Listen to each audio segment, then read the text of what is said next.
يا أبا عبد الله يا أبا عبد الله. أعوذ بالله من الشيطان الرجيم. بسم الله الرحمن الرحيم. الحمد لله الذي لا يبلغ مدحته القائلون ولا يحصي نعماءه العادون ولا يعدي حقه المجتهدون الذي ليس لصفته حد محدود ولا نعت موجود ولا وقت معدود ولا أجل ممدود فطر الخلائق بقدرته ونشر الرياح برحمته. الصلاة والسلام على الرسول المسدد المصطفى العمجد المحمود الأحمد سيدنا ومولانا ومولى الكونين جد الحسن والحسين وعاني أبا القاسم محمد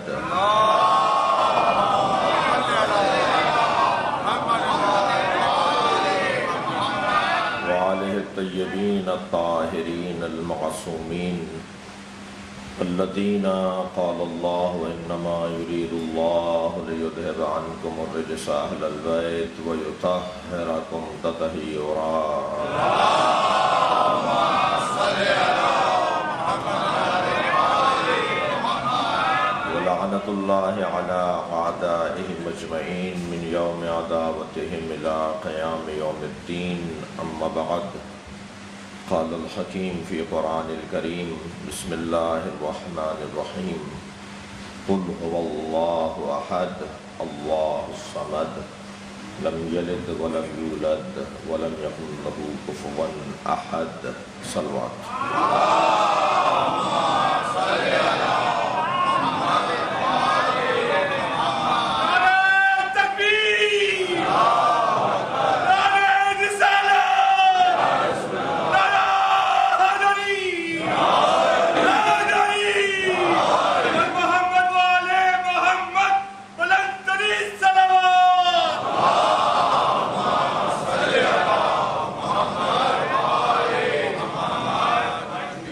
ارشاد حضرت احدیت قل اے میرے حبیب کہہ دیجئے هو اللہ احد،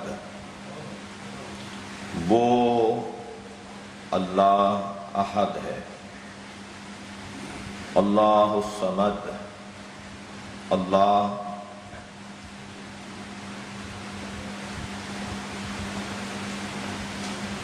بے نیاز ہے. ترجمہ کیا جاتا ہے، میں بھی کر رہا ہوں لیکن مجھے آگے جا کے اس سے کام ہے. اللہ بے نیاز ہے.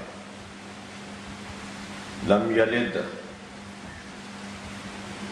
نہ ہی اس نے کسی کو جنا ہے، ولم یولد، اور نہ ہی کسی نے اسے جنا ہے، ولم یکن لہو، اور نہیں ہے اس کے لیے کفواً احد، برابری کی بنیاد پر کوئی بھی. صلوات پڑھیں محمد والے.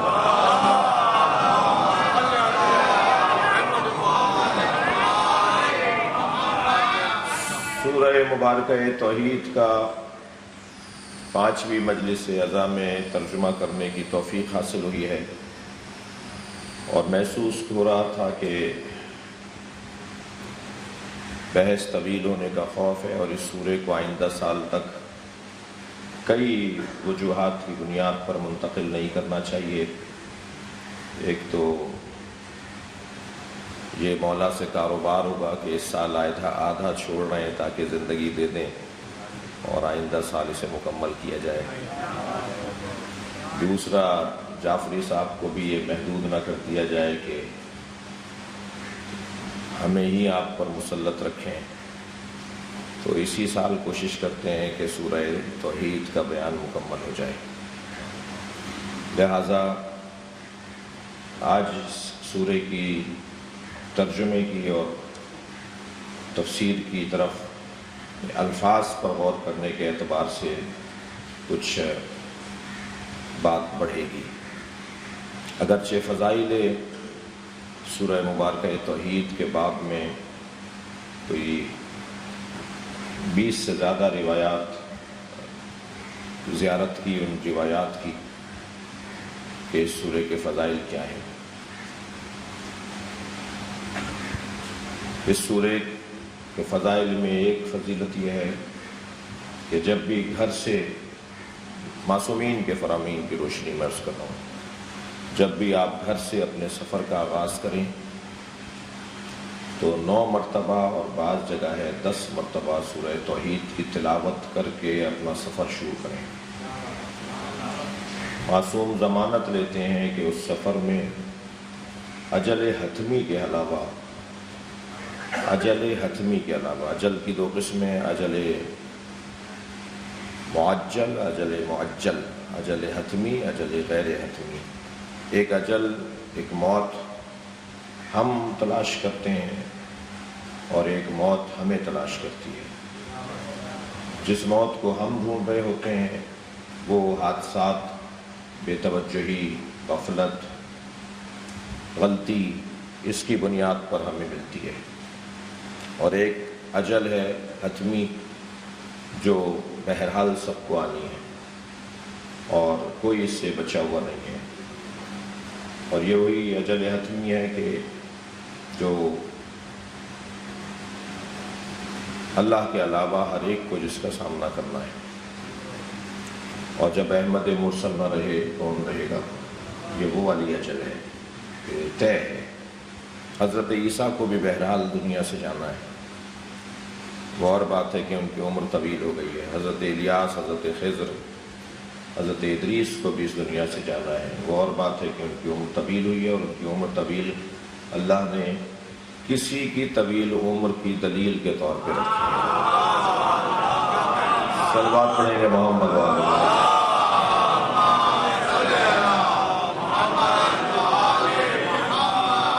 لہذا وجود پروردگار اور توحید کے باب میں آج کچھ گفتگو کی کوشش ہو رہی ہے۔ میں صرف ایک فضائل کے باب میں عرض کر رہا تھا کہ اگر مشکل ترین امر کسی کو درپیش ہو اور اس کا مسئلہ وہ حل نہ ہو رہا ہو، اس حوالے سے بھی مستفاد ہے ائمہ اہل بیت کی روایات کی روشنی میں کہ کثرت سے سورہ توحید کی تلاوت کرنے سے وہ مشکل امر آسان ہو جائے گا۔ اور کثرت کسے کہا جاتا ہے؟ کثرت کسے کہا جاتا ہے؟ ایک مرتبہ مفرد ہے، ایک مرتبہ تثنیہ، ایک مرتبہ جمع ہے۔ ہر جمع کثرت نہیں ہے۔ 3 اور 3 سے زیادہ کو جمع کہا جاتا ہے عربی میں، اور کثرت کے لیے جو لفظ استعمال ہوا ہے، جو لفظ کثرت استعمال ہوا ہے، نحو اور صرف میں اور منطق و فلسفے میں کثرت کے اور بھی معنی ہیں، لیکن میں ایک روایت سے استفادہ کر رہا ہوں۔ مامون الرشید بیمار ہوا تو اس کی ماں نے منت مانی کہ اگر یہ اچھا ہو گیا تو میں کثیر صدقہ دوں گی۔ اچھا ہو گیا تو اب کیا دیں اور کتنا دیں؟ تو علماء کرام سے پوچھا گیا کہ منت کیسے پوری کی جائے، نظر کیسے پوری کی جائے، کتنا عدد کوئی بھی شے جو دی جا سکتی ہو کتنی تعداد میں دی جائے۔ کسی نے کہا جی 20 دے دیجئے، 40 دے دیجئے، 50 چیزیں دے دیجئے۔ تو وہ دلیل مانگتا تھا کہ کیوں 40، تم کہہ رہے ہو 30، تم کہہ رہے ہو 40، تم کہہ رہے ہو 50، آخر کوئی ایک تعداد، کثرت کا عنوان کس پر ہے؟ تو ایک مرتبہ ایک پہلو سے آواز آئی کہ علم واقعی کے حامل اہل بیت ہیں، اور فرید اہل بیت اس زمانے میں امام علی رضا علیہ السلام ہیں۔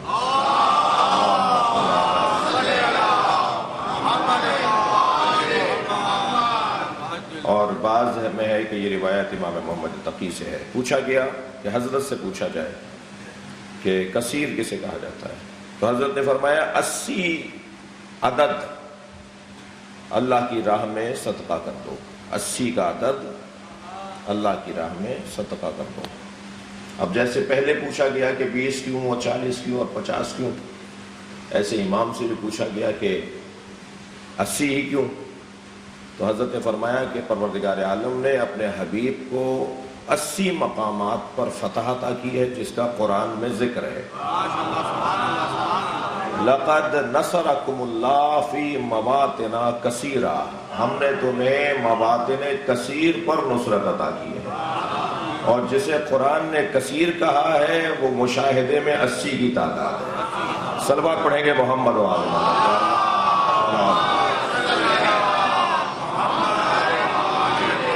ایک اور بہتر صلوات نبی کی ذات پر۔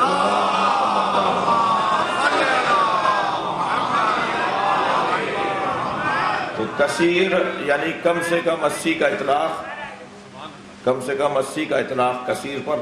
تو کہہ سکتے ہیں، میں اپنے ذمہ داری تو نہیں لے رہا، لیکن کہہ سکتا ہوں کہ اگر ایک تسبیح پڑھ لی جائے سورہ توحید کی تو 80 اس میں خود بخود شامل ہو جائیں گے۔ 100 دانے، 99 دانے، 100 دانے۔ اگر کسی خاص امر مشکل میں کوئی مبتلا ہو تو وہ ایک تسبیح سورہ توحید کی تلاوت کرے، اس کی وہ امر مشکل آسان ہو جائے گی۔ یہ وہ روایات ہیں، یہ وہ ائمہ اہل بیت سے پیغامات ہیں کہ جو سورہ توحید کے فضائل میں بیان ہوئے ہیں۔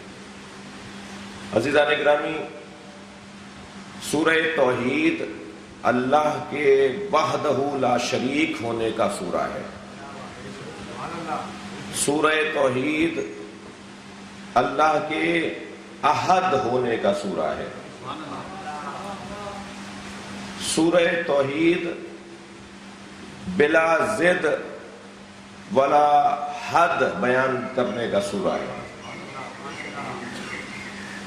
اصول دین میں پہلا اصل توحید ہے۔ نہ اصول دین میں پہلا اصل وجود پروردگار ہے، نہ سورہ توحید کا موضوع وجود پروردگار ہے، اور آگے بڑھتا ہوں، نہ قرآن مجید میں اللہ کے وجود کو اللہ نے ثابت کرنے کی کوئی آیت نازل کی ہے۔ بحث وجود خدا پر ہے ہی نہیں، بحث ہے توحید الہی پر۔ آپ کیونکہ قصداً مجلس سننے کے لیے تشریف فرما ہے، اور میں نے کل ایک جملہ کہا تھا، کسی کو برا نہ لگا ہو، کہ ثواباً تو سبھی شریک ہیں، ہم سب ثواب لینے آئے ہیں۔ تو اللہ کے وجود پر تو اللہ بات ہی نہیں کر رہا، اللہ ہے اس پر اللہ بات ہی نہیں کر رہا۔ پورے قرآن میں اللہ ہے پر گفتگو نہیں ہے۔ ہاں اگر ہے بھی تو ضمناً ہے، ذیلاً ہے، بات کوئی اور تھی، ایک اور بات کرتے ہوئے اللہ کے وجود پر بات کرنی۔ یعنی اللہ کے نزدیک ذہن بشر میں وجود خدا اتنا مسلم ہے، اتنا روشن ہے، اتنا واضح ہے کہ اللہ کو ضرورت ہی پیش نہیں آئی کہ انسان کو اللہ ہے پر دلیل دے۔ صلوات پڑھیں ذرا محمد و آل محمد۔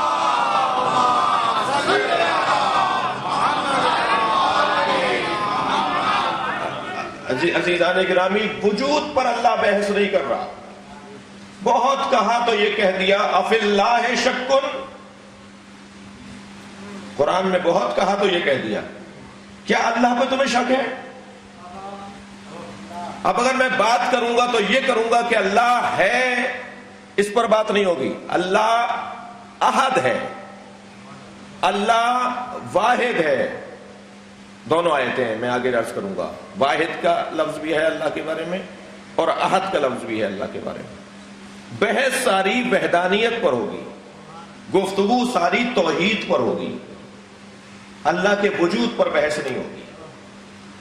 کیوں؟ اسی لیے تو کہا قل، کہہ دو، ہو اللہ، وہ اللہ۔ وہ کا اشارہ وہاں کیا جاتا ہے جہاں پہلے کوئی تصور اور عقیدہ موجود ہو۔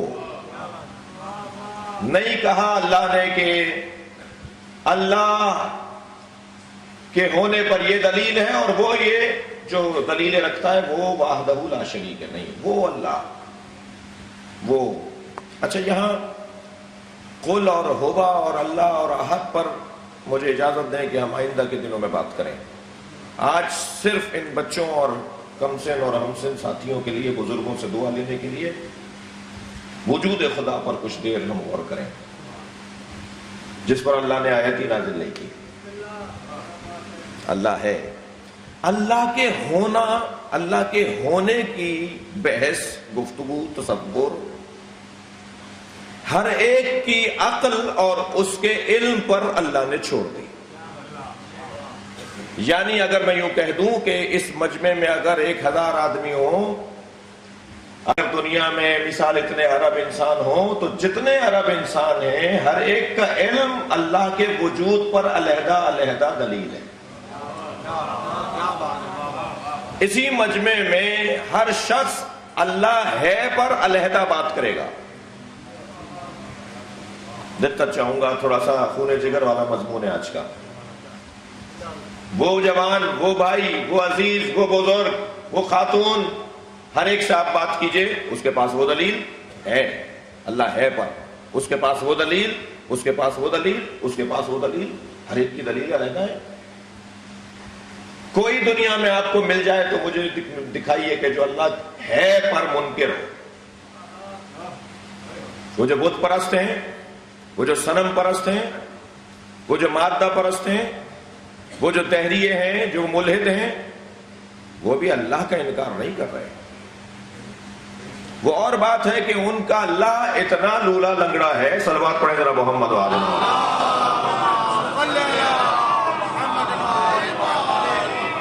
کہ بہت دیر آپ اور میری چھوٹی اور معمولی دلیلوں کے آگے بھی ٹک نہیں پاتا. میں جب اسے رد کرنا چاہوں، آپ جب اسے رد کرنا چاہیں، تو ہماری دلیلوں پر ان کا اللہ گر پڑتا ہے.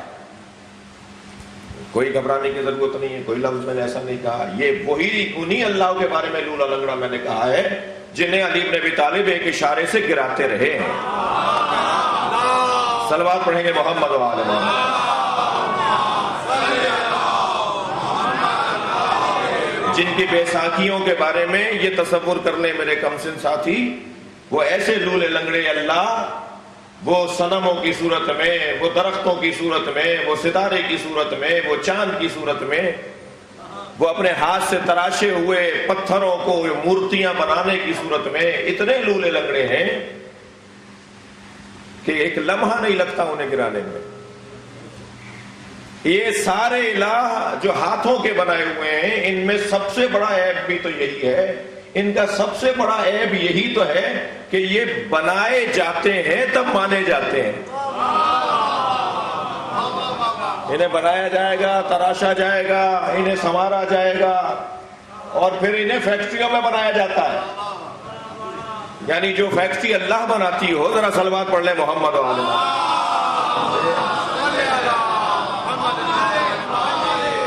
تو وہ خود معاذ اللہ اللہ کیوں نہیں ہے جو انہیں بنا رہی ہے جی.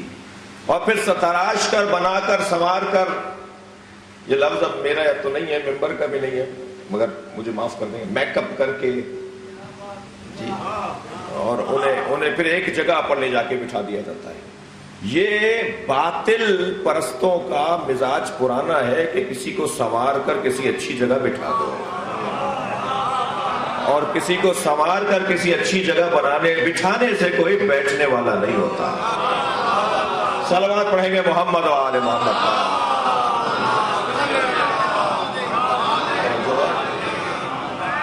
اچھا، بنائے جائیں تو بنے، بٹھائے جائیں تو بیٹھیں، مانے جائیں تو مانے جائیں.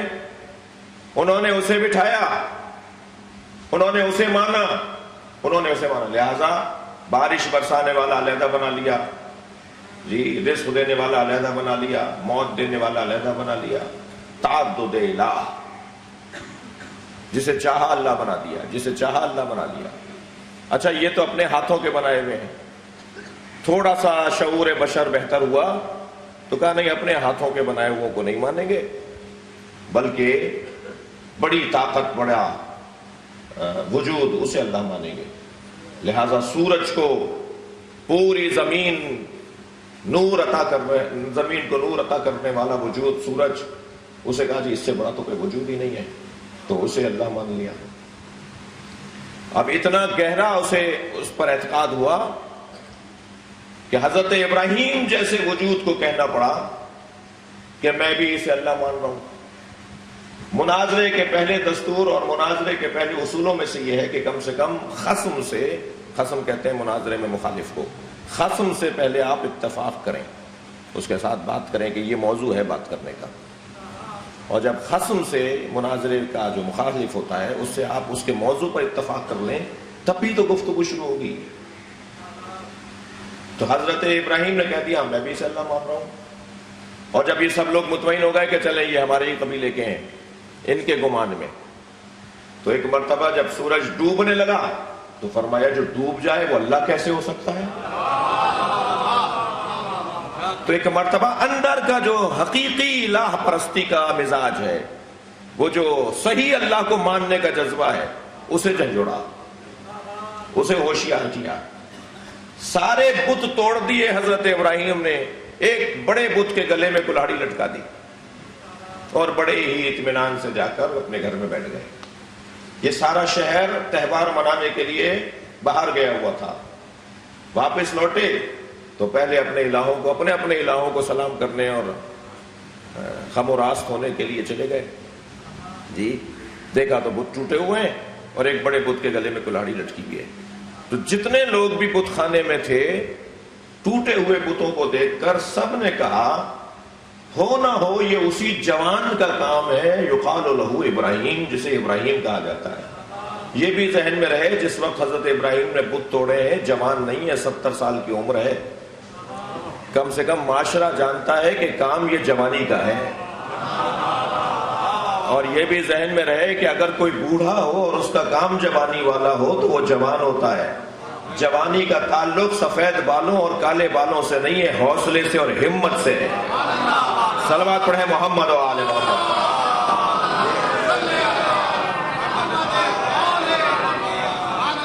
کہنے لگے یہ ہو نہ ہو اسی جوان کا کام ہے، فتن یقال لہ ابراہیم، وہ جوان جسے ابراہیم کہا جاتا ہے۔ پکڑ لائے حضرت ابراہیم کو، سارا شہر اگر پکڑنے نکلے گا، ڈھونڈنے نکلے گا تو حضرت ابراہیم کو لے آئے، دربار میں لا کے کھڑا کر دیا۔ نمرود کا دربار ہے، کہا ابراہیم یہ کام تم نے کیا ہے؟ تو حضرت ابراہیم نے فوراً کہا یہ اس نے کیا ہوگا جس کے گلے میں کلہاڑی لٹکی ہوئی ہے۔ اب دیکھیے مناظرے کا فن، بات اس وقت تک کیسے روشن ہوگی جب تک کہ اپنے حقیقی اقرار تو وہ ہے نا جو انسان خود کرے۔ حضرت فرمایا یہ اسی نے کیا ہوگا جس کے گلے میں کلہاڑی لٹکی ہے۔ تو کہنے لگے وہ تو، اب جملہ سنے تاریخ کا، کہنے لگے وہ تو ناک پر بیٹھی ہوئی مکھی نہیں جھل سکتا، تو وہ یہ کیسے کرتا؟ تو حضرت فرمایا یہی تو میں تمہیں سمجھانا چاہ رہا ہوں، جو اپنی ناک پر بیٹھی مکھی نہیں جھل سکتا وہ تمہارا خالق کیسے ہے، وہ تمہارا رب کیسے ہے؟ یہ اسماء افہم، بھائی مردوں کو اسماء افہم بولنا بھی حکم معصوم ہے، مگر ان مجلسوں کا ایک نتیجہ زندہ قوم کو اسماء افہم بولنا ہے۔ مجمع اگر افہم اور اسماء اور افہم کی منزل سے گزر جائے تو اس سے بہتر تلقین کوئی نہیں ہے۔ صلوات پڑھیں گے محمد و آل۔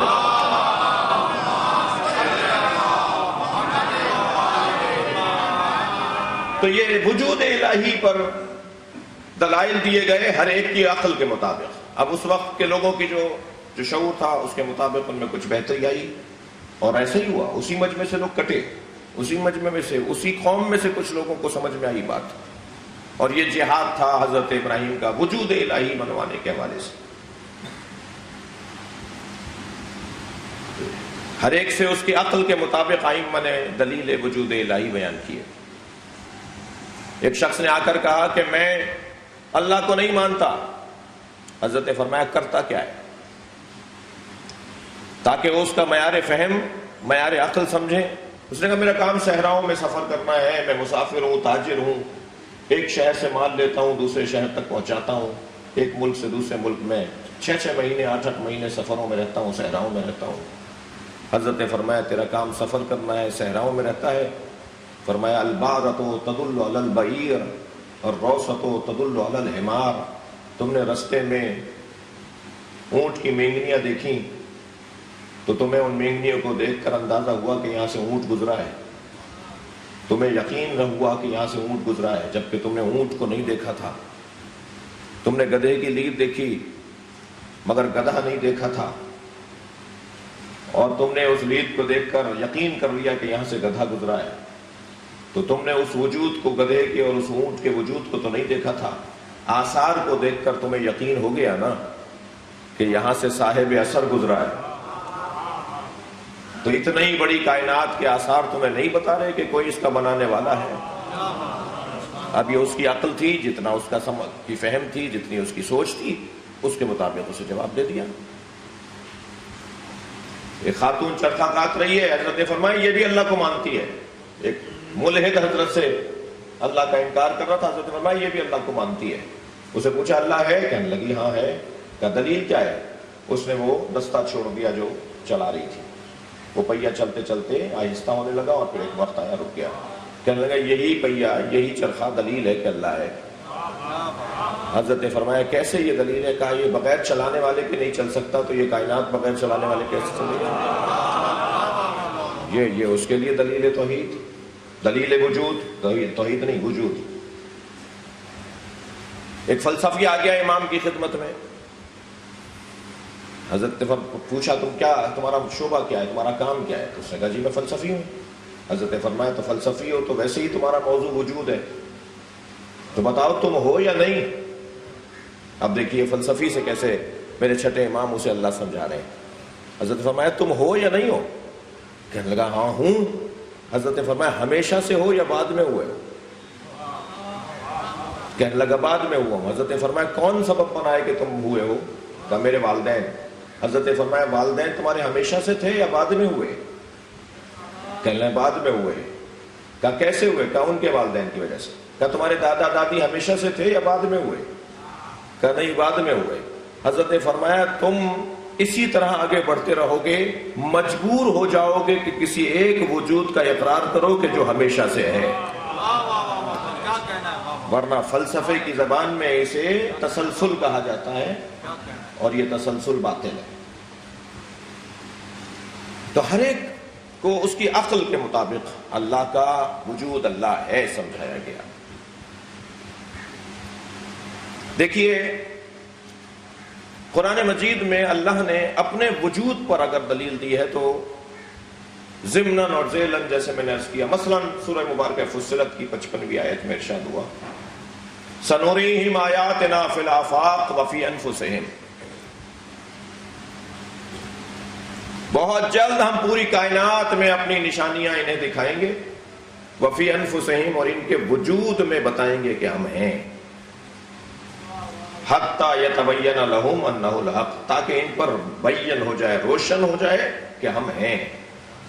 یعنی اگر میں یوں کہہ دوں کہ انسان اگر وجود الہی پر، اللہ ہے پر کوئی دلیل تلاش کرنا چاہتا ہے تو اسے صحراؤں میں، دروں میں، پہاڑوں میں، غاروں میں جا کر اللہ نہیں ڈھونڈنا چاہیے، اسے اپنے آپ کو آئینے میں دیکھ کر اللہ ڈھونڈ لینا چاہیے۔ اگر میں اور آپ چاہیں تو صرف اپنے اس چہرے پر غور کرتے چلے جائیں تو ہمیں وجود پروردگار سمجھ میں آ جائے گا۔ صلوات پڑھیں محمد و آل محمد۔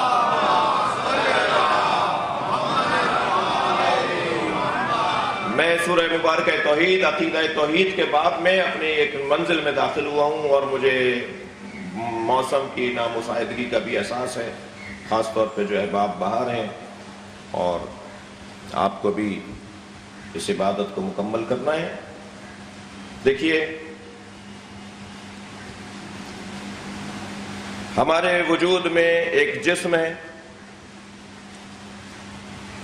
مجھے امید ہے کہ میری بات خستہ نہیں کرے گی آپ کو، ایک روح ہے اور ایک نفس ہے۔ ہم پیدائشی طور پر نہ ڈاکٹر پیدا ہوئے ہیں، نہ انجینئر پیدا ہوئے ہیں، نہ سیاستدان پیدا ہوئے ہیں، نہ وکیل جج پیدا ہوئے ہیں، نہ عالم پیدا ہوئے ہیں۔ میں آپ کی اور اپنی بات کر رہا ہوں۔ جنہیں پیدائشی طور پہ اللہ نے عالم بنایا ہے وہ 14 ہیں۔ ہمارے لیے تو قاعدہ قانون یہ ہے کہ واللہ اخرجکم من بطون امہاتکم لا تعلمون شیئا، اللہ نے ماں کے شکموں سے تمہیں اس حالت میں باہر بھیجا ہے کہ لا تعلمون شیئا، شے ایک ذرہ، شے ایک ذرہ، اس کا علم بھی تمہیں نہیں تھا، تمہیں کچھ نہیں پتا تھا، کورے تھے، چٹے تھے، تمہارے پاس کچھ بھی نہیں تھا، ہم نے تمہیں جاہل پیدا کیا ہے۔ ہم پیدائشی طور پر اللہ کے یہاں سے کچھ نہیں لے کر آئے سوائے 3 چیزوں کے۔ ہم اللہ کے یہاں سے روح لے کر آئے ہیں، روح نہ لائے ہوتے تو شاید کچھ ہی دیر بعد ہمیں دبا دیا گیا ہوتا، دفنا دیا گیا ہوتا۔ ہم اللہ کے یہاں سے بدن لے کر آئے ہیں، تبھی آج ہمارا وجود ہمیں محسوس ہوتا ہے، اور اللہ کے یہاں سے ہم نفس کو لے کر آئے ہیں۔ جی 3 چیزیں ہم اللہ کے یہاں سے لے کر آئے۔ اچھا، جو جو چیزیں وہاں سے آئی ہیں ان کی غذاؤں کا انتظام بھی وہیں سے ہوگا۔ یہ نظام پروردگار ہے، اللہ جو چیز بنا کر بھیج رہا ہے اس کے سنبھالنے کا انتظام بھی وہی کرے گا۔ توجہ چاہوں گا، یہ ایسا نہیں کہ بنا کے چھوڑ دیا لاوارث۔ صلوات پڑھیں محمد و آل محمد۔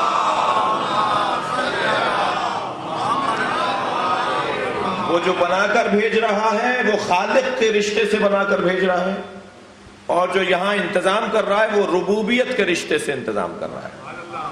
لہذا ہم اپنے اللہ کو صرف خالق نہیں مانتے، رب بھی مانتے ہیں۔ وہ ہمارا خالق بھی ہے کیونکہ اس نے ہمیں پیدا کیا ہے، وہ ہمیں چلا رہا ہے، پال رہا ہے، انتظام کر رہا ہے، لہذا وہ ہمارا رب بھی ہے اور پروردگار ہے۔ اب یہ رب کی بحث، اللہ نے ہمیں 3 چیزیں دے کر بھیجا ہے۔ بدن لے کر آئے ہیں تو اس کے تقاضے ہیں، روح لے کر آئے تو اس کے تقاضے ہیں، نفس لے کر آئے تو اس کے تقاضے ہیں۔ بدن یہی بدن جو نظر آ رہا ہے، روح اس بدن کے اندر احساسات، جذبات، تحرکات، تصورات، تصدیقات، یقینیات، علم اور علم میں اضافے کا سبب، کمالات روحانیہ پانے کا جذبہ، صلاحیت، وہ سب روح کا کام ہے۔ نفس بدن کو یعنی جسم کو اور روح کو جوڑنے کا نام ہے۔ روح علیحدہ مخلوق ہے اور بدن علیحدہ مخلوق ہے، جسم علیحدہ مخلوق ہے، یہ 2 علیحدہ مخلوقات ہیں۔ ان دونوں کو جو جوڑنے کا کام کرتا ہے اسے کہتے ہیں نفس، بلا تشبیہ، صرف ذہن قریب کرنے کے لیے۔ یہ عمارت کھڑی ہوئی ہے کچھ اینٹوں پر، کچھ اجزاء پر، بہت ساری چیزوں کو جوڑ کر اس عمارت کی شکل ہمیں نظر آ رہی ہے۔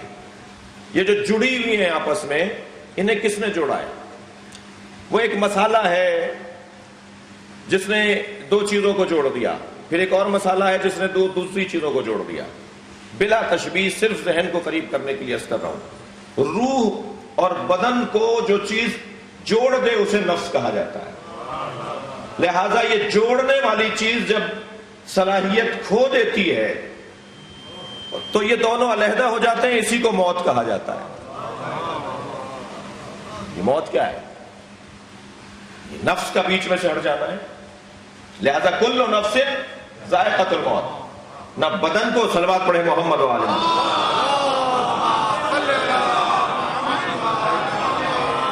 نہ بدن کو موت آتی ہے، نہ روح کو موت آتی ہے۔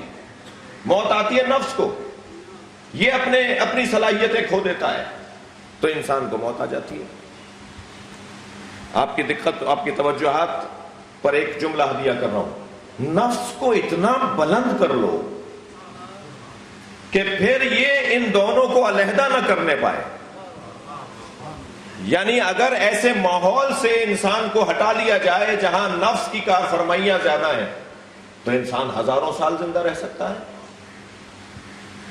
اور نفس اگر اتنا بلند ہو جائے کہ اس کا اپنا ہی نہ رہے بلکہ اپنا نفس اپنے اللہ کے ہاتھوں بیچ دے اور وہاں سے اللہ کی مرضیاں حاصل کر لے تو پھر اسے قتل تو کیا جائے گا، وہ طبعی موت دنیا سے نہیں جائے گا۔ لہذا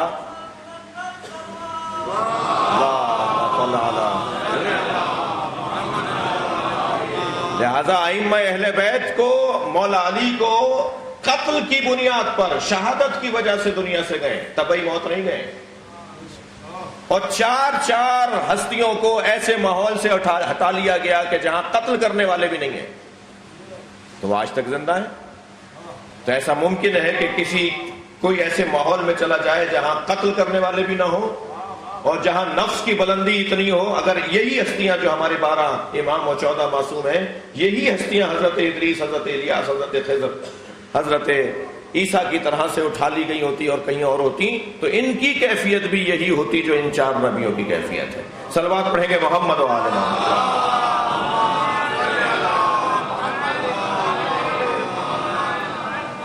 تو ہمارے بدن، ہمارا جسم اصالت نہیں رکھتا ہمارے وجود کے اندر. اچھا، روح، جسم اور نفس کس چیز کو اولویت ہے، کس چیز کو اساسی حیثیت حاصل ہے؟ بدن کو، نفس کو نہیں. اصالت، اولویت روح کو حاصل ہے. وَيَسْأَلُونَكَ عَنِ الرُّوحِ، اے میرے حبیب آپ سے روح کے بارے میں پوچھتے ہیں. قُلِ الرُّوحُ مِنْ أَمْرِ رَبِّي مَا أُوتِيتُم مِنَ الْعِلْمِ إِلَّا قَلِيلًا. اے میرے حبیب آپ سے روح کے بارے میں یہ پوچھتے ہیں تو آپ ان سے کہہ دیجئے کہ روح مجھ اللہ کا امر ہے، اور بس اتنا جان لو کہ روح میرا امر ہے. ہم نے نہیں دیا ہے انہیں علم مگر بہت کم. تم میں صلاحیت اس سے زیادہ کتنی ہے؟ ہم نے زیادہ علم نہیں دیا ہے، بہت کم تمہیں علم دیا ہے. نہیں دیا گیا ہے علم الا قلیلا. روح کو اصالت حاصل ہے. جسم اور روح میں تھوڑا سا تسلی دیجئے، یہ گفتگو آگے بڑھاؤں. اللہم صلی اللہ علیہ وسلم، مل کر ایک اور صلوات نبی کی.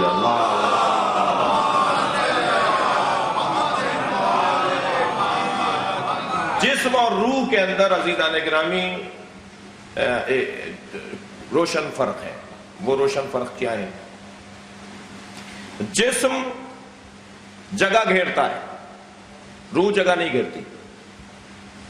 جسم قابل تقسیم ہے، جسم حرکت رکھتا ہے.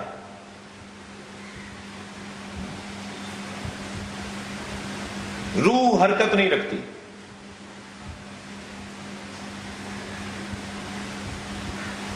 میرا ہاتھ یہ جسم ہے یا نہیں؟ اور الٹا ہاتھ یہ جسم ہے. تقسیم ہو گئے نا 2 ہاتھوں میں. میرا سر، میرا دھڑ، میرے پیر یہ تقسیم ہو گئے. جسم تقسیم ہوا ہے، مگر روح تقسیم ہوئی ہے میرے بدن کی. کہ یہ پیروں کی روح، یہ سینے کی روح. روح تو روح ہے، پورے بدن میں ایک ہی ہے. روح تقسیم نہیں ہوئی. میرا جسم جگہ گھیرتا ہے، میں یہاں ہوں وہاں نہیں ہوں، آپ وہاں ہیں یہاں نہیں ہیں. وہ جگہ گھیری ہوئی ہے میرے اور آپ کے جسم نے. روح جگہ گھیرتی ہے، روح جگہ نہیں گھیر رہی. حرکت، میرے جسم کے اندر حرکت پائی جاتی ہے، تحرک پایا جاتا ہے. یہ اتنا سا تھا اور بڑا ہوا اور بڑا ہوا 6 فٹ کا ہو گیا. یہ حرکت ہی تو ہے. اور مادے کی حرکت جوہری کو دقت چاہوں گا فلسفے کے طالب علموں کے لیے خاص طور پر. مادے کی حرکت جوہری، مادے کی 2 قسمیں، جوہر اور عرض. مادے کی حرکت جوہری کو وقت کہا جاتا ہے. وقت کی تعریف، وقت کسے کہتے ہیں؟ وقت، مادے کی حرکت کو وقت کہا جاتا ہے. مادہ جب حرکت کرتا ہے تو وہ حرکت وقت کہلاتی ہے. مادے کی بنیاد پر وقت بنتا ہے. جب تک مادہ تصور میں نہیں لائیں گے وقت کا تصور نہیں ہوگا. اور جب مادہ ہی نہیں تھا تو وقت بھی نہیں تھا. جب مادی چیزیں نہیں تھی تو وقت بھی نہیں تھا. میرا جسم حرکت رکھتا ہے، جگہ گھیرتا ہے، قابل تقسیم ہے، پھر قابل رویت ہے، نظر آتا ہے. لیکن روح کے اندر نہ تقسیم ہے، نہ حرکت ہے، نہ جگہ گھیرتی ہے. تو اب کیسے سمجھیں کہ اللہ ہے؟ اللہ، پھر تھوڑا چاہوں گا ایک اور بحث میں وارد ہوں. وجود کی 3 قسمیں ہیں. واجب الوجود، اچھا جو ہلکے سے اونگ لے رہے ہیں ان کو جگانے کے لیے ایک صلوات پڑھیں.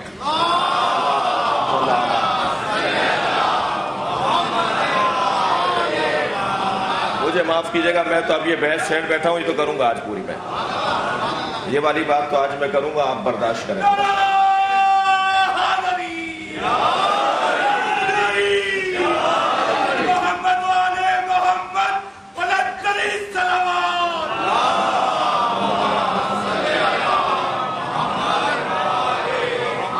وجود کی 3 قسمیں ہیں. بات ہو رہی ہے وجود الہی پر. وجود کی 3 قسمیں ہیں. واجب الوجود، ممکن الوجود، ممتنع الوجود. اب آئی گئے ہیں آپ مجلس میں تو اب تو سن کے ہی جائیں گے آپ. واجب الوجود، اس کی کم سے کم تعریف یہ ہے کہ جو بلا حد ہو. مولا علی کی تعریف ہے یہ. علی سے زیادہ تو اللہ کے وجود پر کسی نے دلیل ہی نہیں دی ہے. سب سے زیادہ جو اللہ کو پہچانوانے کا کام کرنے والا وجود ہے، سب سے زیادہ جس نے اللہ کی معرفت کروائی ہے، اسے علی کہا جاتا ہے. اور سید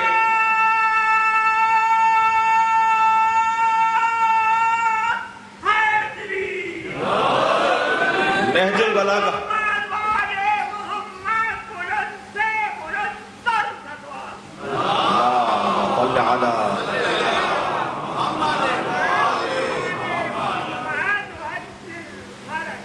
سب سے پہلا خطبہ نہج البلاغہ کا. سید رضی نے بھی اپنے اوپر مہربانی فرمائی ہے، ہم پر مہربانی نہیں فرمائی. سید رضی کا کیونکہ معیار فہم اور ادب اور ان کا علم اس درجے پر تھا کہ انہوں نے مولا علی کے ان کی دانش میں جو سب سے اچھا خطبہ تھا اسے سب سے پہلے رکھ دیا، اور جسے سب سے پہلے رکھا وہ سب سے مشکل ہے. لہذا نہج البلاغہ پڑھنے والے طالب علم کبھی بھی اول سے آخر نہج البلاغہ کو نہ پڑھیں. پہلا خطبہ پڑھ کے دوسرا خطبہ پڑھنے کا دل ہی نہیں کرے گا، اس لیے کہ پہلے ہی سمجھ میں نہیں آیا تو دوسرا کیا پڑھوں گا. تو الٹا چلیں، یعنی جیسے آپ قرآن جب یاد کرتے ہیں نا تو پہلے 30واں سپارہ پڑھتے ہیں نا، اور پھر آپ 30واں سپارہ پڑھ کے پھر پہلے سپارے سے شروع کرتے ہیں. ایسے نہج البلاغہ پڑھیں تو پہلے کلمات قصار کو یعنی آخر سے نہج البلاغہ کو پڑھیں، تھوڑا سا علی کی روش سے آشنا تو ہو جائے، مولا کے بیان سے آشنا ہو جائیں. پھر جب مانوس ہو جائیں گے تو پھر پہلا خطبہ پڑھ لیں گے. سب سے مشکل خطبہ نہج البلاغہ کا سب سے پہلے رکھ دیا سید رضی نے. 15 اس کے باب ہیں اور 15 خطبے ہو سکتے تھے وہ، یعنی اگر انہیں علیحدہ علیحدہ کر دیا جائے تو 15 حصوں میں تقسیم ہوگا مولا علی کا پہلا خطبہ. مگر سید رضی نے پہلے ہی خطبے میں وہ پہلے 15 کے 15 جو ایک ہی خطبے کے ابواب ہیں وہ پہلی جگہ پہ رکھ دیے، اور ان 15 ابواب میں جو پہلا باب ہے وہ وجود الہی پر ہے. اس میں مولا کا یہ جملہ ہے، صلوات پڑھیں محمد والا.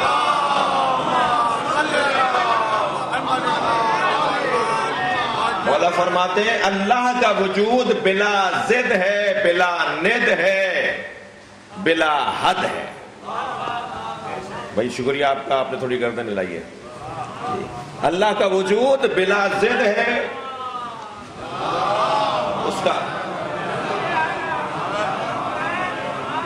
اب یہ 3 جملوں پر ذرا غور کر لیں، پھر بات اگر ہوئی تو آگے ہوگی ورنہ دیکھیں گے. بلا ضد، اللہ کی کوئی ضد نہیں. اللہ کے وجود کو پہچاننے کے لیے مولا علی ہمیں کچھ نشانیاں دے رہے ہیں. اللہ بلا ضد ہے، اس کی کوئی ضد ہی نہیں ہے. اردو کا ضد اور ہے، عربی کا ضد اور ہے. میں عربی کی ضد میں بات کر رہا ہوں، آپ میرے ضد ہیں، میں آپ کا ضد ہوں. اردو میں آپ میری ضد نہیں ہے، میں نہیں کہہ سکتا یہ میں آپ کا ضد ہوں نہیں. عربی میں ضد جو مقابل میں آ کے کھڑا ہو جائے. بلا ضد اللہ کا کوئی ضد ہی نہیں ہے. لاؤ کوئی اور، اگر کوئی اور اللہ کے ضد میں لے کر آؤ گے تو پھر کوئی اور نبی بھی لانا پڑے گا، کوئی اور علی بھی لانا پڑے گا، پھر کوئی اور قرآن بھی لانا پڑے گا، پھر کوئی آسمان اور زمین دوبارہ بنانے پڑیں گے. کوئی ضد ہی نہیں ہے اس کی. مولا فرما رہے بلا ضد. ولا حد، اللہ کی کوئی حد ہی نہیں ہے. حد جو ہوتی ہے، بس یہ بات میں کر کے بات کو روک دوں گا. حد جو ہوتی ہے وہ محدود. حد یہ لفظ بہت مانوس ہے. حد خود دلیل ہے کہ اس کے بعد کچھ اور بھی ہے. دقت چاہوں گا فلسفہ. حد یعنی اس کے بعد کچھ اور بھی ہے. جب اس کے بعد کسی اور موجود کو مان لیا جائے تو پھر ایک اللہ سے زیادہ اللہ ماننے کا تصور آ جائے گا.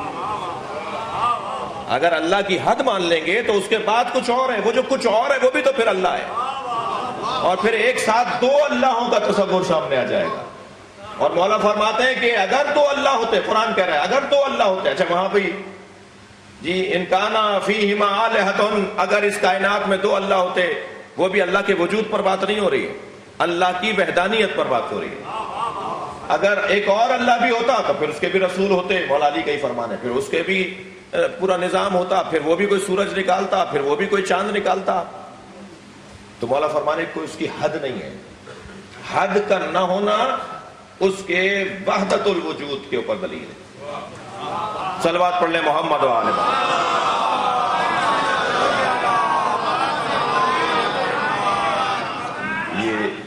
یہ نہج البلاغہ پڑھنے والوں کا مجمع ہے. یہ علی جیسے موحد کامل کے مریدوں کا مجمع ہے. لہذا عقیدہ توحید اگر کہیں بیان ہو تو اس کا حق اگر ہو سکتا ہے ادا ہمارے ماحول کے مطابق تو آپ ہی کے درمیان ہونا چاہیے. وجود الہی اور صفات پروردگار کے اس بات کو کربلا کہا جاتا ہے. علامہ نقل کی روح شاد ہوگی, ان کا جملہ میں ہدیہ کر رہا ہوں. وہ فرماتے ہیں کہ اللہ کے وجود پر دلیلیں تو انگنت ہیں. اربوں کھربوں دلیلیں بناتے چلے جائیے آپ. ہر جتنے انسان ہیں اتنی دلیلیں ہیں. اللہ کے وجود پر کم سے کم جتنے انسان ہیں اتنی دلیلیں ہیں. اللہ کے وجود پہ دلیلیں تو انگنت ہیں, مگر سب سے بڑی دلیل, نقن صاحب کا جملہ, سب سے بڑی دلیل وجود الہی پر عصر عاشور حسین کا اطمینان. اطمینان قلب حسینی یہ اللہ کے وجود پر سب سے بڑی دلیل ہے.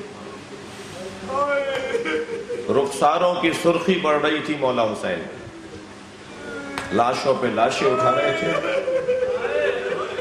مگر عزادارو امام کے چہرے کا اطمینان بتا رہا تھا کوئی ہے جسے حسین راضی کرنے آیا ہے. اور پھر آخری وقت میں کہ جب قربانیاں شہادتیں بڑھ گئیں اور خود تنہا ہو گئے تو جتنی ان کی تنہائی بڑھ رہی تھی اتنا ان کا قرب الہی بڑھ رہا تھا. اور پھر اس وقت میں خاص مناجات آپ کی زبان پہ جاری ہوئی. اللہ سے بات کر رہے ہیں, تیر لگ رہے ہیں, کوئی گزرتا ہوا نیزہ چبھ ہوتا ہے, کوئی امام حسین کو دور سے پتھر مارتا ہے. اجرکم اللہ, اجرکم اللہ, آپ کی آوازیں بلند ہے, اللہ آپ کو اجر و ثواب عطا فرمائے. ادھر حسین کو تیر لگتا ہے, ادھر حسین کہتے ہیں بسم اللہ وباللہ. کتنی بڑی دلیل ہے وجود الہی پر, خود وجود حسین ابن علی. اور پھر مناجات پڑھ رہے ہیں, ترکت الخلق طرا لہواک. یا اللہ میں نے ساری مخلوق کو چھوڑ دیا اس لیے کہ مجھے تو تو ہی نظر آتا ہے. بس ترکت الخلق طرا لہواک, میں نے تیری خاطر ساری مخلوق کو چھوڑ دیا. سب ناراض ہیں مجھ سے, سب مارنے آئے مجھے, ساری دنیا مجھ سے ناراض ہے, مگر یا اللہ مجھے یہ یقین ہے کہ تو مجھ سے راضی ہے. ترکت الخلق طرا لہواک واتممت العیال لیک اراک. اور اب میں اپنی سکینہ کو یتیم کر رہا ہوں, میں اب اپنے عیال کو یتیم کر رہا ہوں. اتممت العیال, میں اب یتیم کر رہا ہوں اپنے عیال کو, اپنے علی اصغر کو یتیم کر رہا ہوں, میں اپنی سکینہ کو یتیم کر رہا ہوں. کیوں؟ طرا لہواک اتممت العیال لیک اراک, تاکہ تیرا مجھے قرب نصیب ہو جائے. ان سب کو چھوڑ کر تیرا قرب پانا چاہتا ہوں. یہ ہے حسین ابن علی. اور حسین ابن علی کے اس عقیدہ وجود الہی کے اس بات میں زینب کبریٰ کا بڑا مقام ہے. شریکت الحسین جو کہلائے، بڑے اہتمام کے ساتھ لائے ہیں بہن کو. اجرکم اللہ. آپ کی آوازیں بلند ہیں، میں 2-4 منزلیں لوں گا، بس 2-3 منزلیں لینی ہے مجھے مصائب میں. برابر کی بہن ہے جناب زینب. جب حسین بھائی کے لاشیں پر آئی تھیں تو زینب کبریٰ سے لاشیں پہچانا نہیں جا رہا تھا، تو امام سجاد سے کہنے لگیں، بیٹا میں 3 سال کی تھی، اپنے گھر کے صحن میں سو رہی تھی تو میرے اوپر دھوپ آ گئی تھی،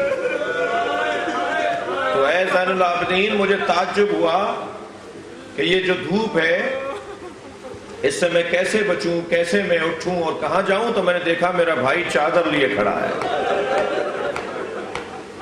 میرے اوپر دھوپ سے میرا بھائی چادر کے ذریعے سایہ کر رہا ہے. اب بتاؤ یہ زینب کہاں جائے؟ رات کے شب عاشور کے کئی مرتبہ کئی پہروں میں جناب زینب اور امام حسین کی خلوت میں گفتگو ہوئی ہے. صبح عاشور جب حسین اپنی قربانی کے لیے جا رہے تھے تو صحرا میں تنہا 2 بہن بھائیوں کی گفتگو ہوئی ہے. بڑا کردار ہے جناب زینب کا. علی کے لیے بھی زینت اسی لیے ہے، اور ضمن عقد جناب عبداللہ سے شادی کے موقع پہ شرط بھی یہی لگائی تھی کہ جب حسین کربلا بسانے جائے تو زینب کو عبداللہ تم روکو گے نہیں. اور ایسا ہی ہوا ہے، آئی ہے میری بیوی. اور جب روانہ ہونے لگیں تو حضرت عبداللہ نے فرمایا، اے زینب حسین مولا کی طرف سے میں مکے میں ہوں، ایک بچہ میری جانب سے اور ایک بیٹا اپنی جانب سے، حسین کے دفاع میں مصروف رکھنا. 1 یا 2 بیٹیاں ہیں جناب زینب کی کہ جو مدینے میں ہیں،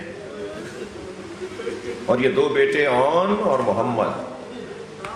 بڑے بیٹے کا نام محمد ہے، چھوٹے بیٹے کا نام اون ہے. دونوں کربلا کے میدان میں ہیں. ہر کچھ دیر کے بعد عزاداروں آ کر کہتے ہیں امام حسین سے، ماموں ہمیں اجازت ہے، اور حسین یہ کہہ کر لوٹا دیتے ہیں کہ تم اپنی ماں کے پاس واپس چلے جاؤ. اب جب تکرار کے ساتھ یہ بچے آئے تو ایک جملہ کہا، ماموں ہمیں ماں کہتی ہیں کہ اب خیمے میں نہ آنا. کیا علی اکبر کی شہادت کے بعد قربانی دو گے؟ کیا قاسم کی شہادت کے بعد اپنی جانیں پیش کرو گے؟ جاؤ اپنے ماموں پہ جان قربان کرو. ابھی بھانجوں سے اجرکم اللہ کوئی جلدی نہیں ہے. یہ موسم آج ایسے ہی رہے گا اور آئندہ دنوں میں بھی ایسا ہی ہے. ماموں اپنے بھانجوں سے کھڑے ہوئے بات کر رہے ہیں کہ ایک مرتبہ برابر سے جناب زینب کی آواز آئی. مڑ کر دیکھا تو زینب بی بی پیچھے کھڑی ہے. کہا بھائی کل قیامت میں اگر اماں زہرا نے پوچھ لیا، اے زینب تیرے بچے بچ گئے، میرے حسین کی تم نے حفاظت نہیں کی. بہت روئے جناب زینب سے مل کر حسین. آواز دی، عباس اون و محمد کو آمادہ کرو. جناب عباس نے سجایا ہے محمد اور اون کو، اون اور محمد کو. بچے دراز قدوں کے نہیں تھے، رکابیں کاٹ کر پیروں تک رکابوں کو پہنچایا اور امامہ باندھا اور زرہ حمائل کی اور تلوار حمائل کی اور زرہ لگائی اور گھوڑوں پر بٹھا کر دونوں بھانجوں کو روانہ کیا.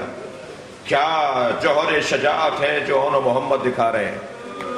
اور روانہ کرتے وقت آخری مرتبہ دونوں بچوں کی پیشانیوں کا بوسہ جناب زینب نے دیا اور یہ جملہ کہا جسے میر انیس نے 2 مصروں میں باندھا ہے، تم کیوں کہو کہ شیر خدا کے ولی کے ہو، فوجیں پکار اٹھیں کہ نواز علی کے ہو. مجمع بولے نا، یہ سپاہی بولے کہ علی کے نواسے آ گئے. دونوں روانہ ہوئے اور کیا جنگ کے جوہر دکھائے ہیں اون و محمد نے. اسے انیس نے، دبیر نے، نسیم امروہی نے خوب بیان کیا ہے. لیکن ایک ایسا مرحلہ آیا کہ جناب زینب سے آ کر کسی بی بی نے کہا کہ دونوں بچے نہر کے قریب چلے گئے. اجر و کمال اللہ، اجر و کمال اللہ. 2-3 جملے سن لیجئے.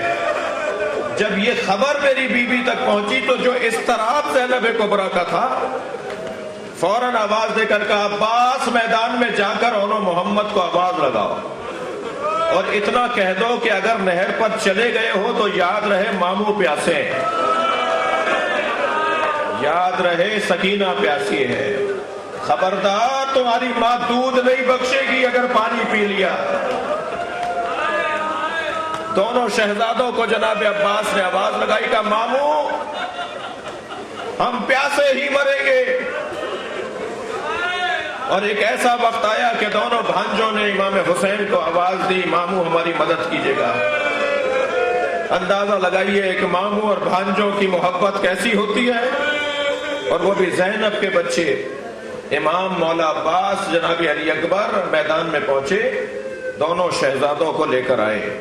سنیں گے عزیزانو، ہر جوان کا لاشا جب آتا تھا تو اس جوان سے متعلق بی بی بڑھ کر استقبال کرتی تھی۔ یہ عجیب دو لاشیں ہیں کہ ان کی ماں نظر نہیں آ رہی۔ پوچھا بیویوں سے میری بہن زینب کہاں ہے؟ کہا زینب کبریٰ سجدے کی حالت میں ہے اور اللہ کا شکر ادا کر رہی ہے، یا اللہ تو نے میری قربانیاں قبول کر لی۔ لا کے گنج شہیدہ میں دونوں بچوں کے لاشیں رکھے۔